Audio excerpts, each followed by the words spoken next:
Well, hey there, and welcome to Board to Learn, the channel dedicated to helping you learn how to play your new games faster. My name is Kent, and today we're looking at Alibis, a cooperative deduction game for 2 to 6 players. So meet me at the table, and we'll get started.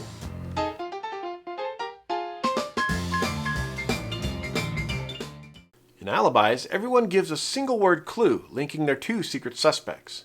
Once all the clues are out, each player tries to figure out who belongs to who, and which suspect doesn't have an alibi.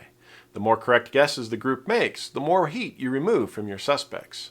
You've got 3 rounds to clear as much heat as possible and reveal the one true culprit without an alibi.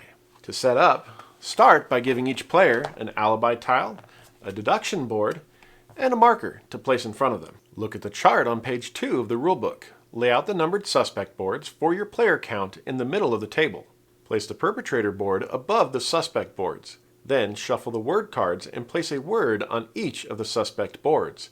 Form a deck to the left of the perpetrator board with the remaining word cards. To the right of the perpetrator board, make a pile of heat tokens based on your player count. Again, refer to the chart on page 2 of the rulebook. Now, look through the suspect cards and pull out the cards that match the suspect boards on the table. Place any unused cards back in the box. Shuffle the suspect cards together and deal 2 cards face down to each player. Place the remaining card face down on the perpetrator board. Choose the first player at random, and with that, the setup is complete. Well, almost. If you're playing with 2 or 3 players, there are a few extra steps to the setup.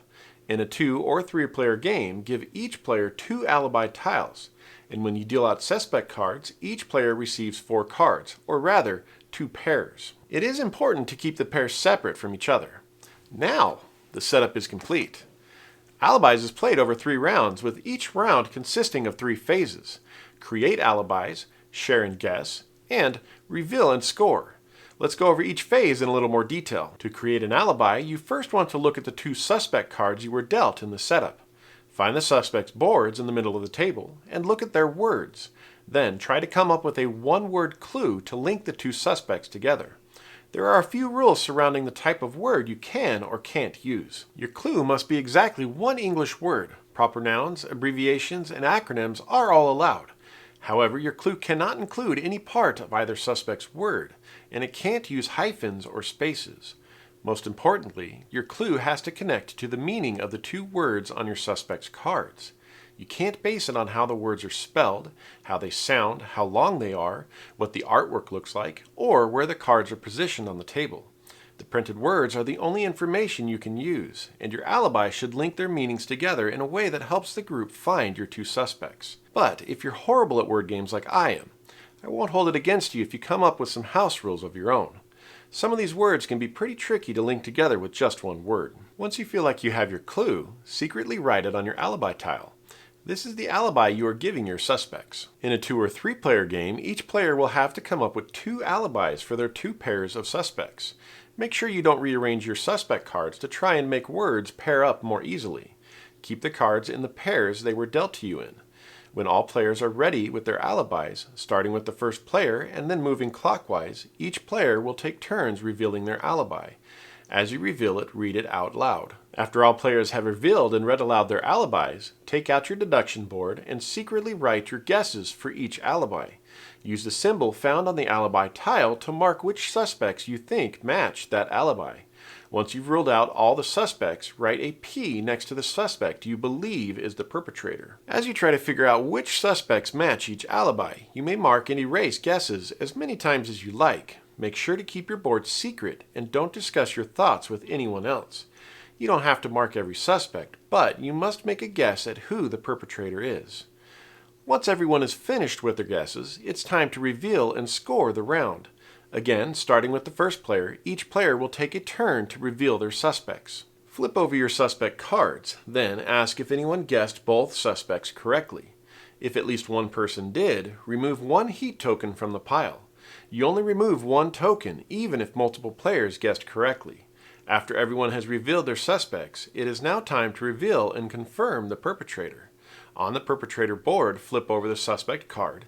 Each player who correctly identifies the perpetrator removes 3 heat tokens from the pile. In a 2 or 3 player game, each player will reveal both pairs of suspects. You remove 1 heat for each pair if at least one person guessed each pair correctly. Guessing the perpetrator works the same as in the larger player count. After scoring is finished, set up for the next round. Remove all word cards from the suspect boards and deal a new word to each suspect. The word cards are double-sided, so if you want to just flip each card, that is always an option as well, at least for one round. Collect all the suspect cards and give them a shuffle, then deal 2 cards to each player. Remember, in a 2 or 3 player game, each player receives 2 pairs of suspects. Place the remaining card face down on the perpetrator board. Erase your guesses from both boards. The first player passes to the left, and you are now ready for the next round. The game ends in one of 2 ways, if you manage to get rid of all your heat tokens, or after you have played 3 rounds. If you finish the 3rd round, count up the remaining heat tokens and compare your number with the chart on page 5 of the rulebook to see how you fared. Will you be marvelous masterminds or unimpressive underlings?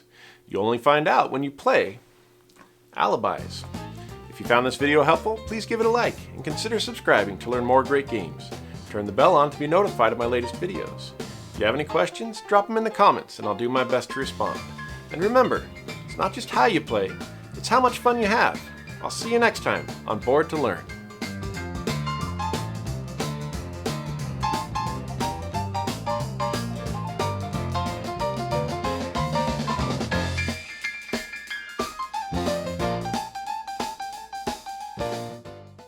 Will you be masterminds of marvelousness? You'll only find out when you... I'm like slurring my words together. Erase both of your... Each player will reveal both pairs of suspects. After all players have revealed and read aloud their abilities, deal a new word card to each card. Deal a new word card to each card. Remove all word cards from the suspect boards and deal a new word. After scoring is finished, set up for the next round.